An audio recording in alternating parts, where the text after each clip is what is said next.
გამარჯობა. მინდა გაგიზიარო პირადად ჩემი გამოცდილება მეორადი ტელეფონის ყიდვის შემთხვევაში რა უნდა გაითვალისწინო, კონკრეტულად iPhone-ების ყიდვის დროს. მოდი გაჩვენო. პირველ რიგში თუ გაინტერესებს iPhone-ი იყო თუ არა, корпуსი გამოცვლილი ან განახსნევია თუ არა, შემდეგი რამ შეგიძლია გააკეთო. შეხვიდე ტელეფონში და აკრიფო შემდეგი კოდი. ფიფკი დიეზი 06 დიეზი. ამოგიგდებს ტელეფონის email კოდს. შემდეგი რასაც აკეთებ, იღებ ტელეფონის სიმბარათის ამოსაღებ names, იღებ სიმბარათს,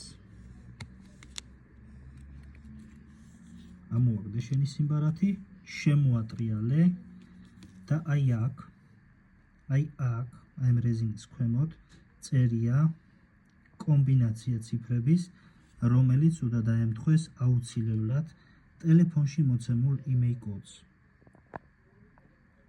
თუ ამ email კოდს არ ემთხვევა, ესე იგი ტელეფონის корпуსი არის გამოცვლილი.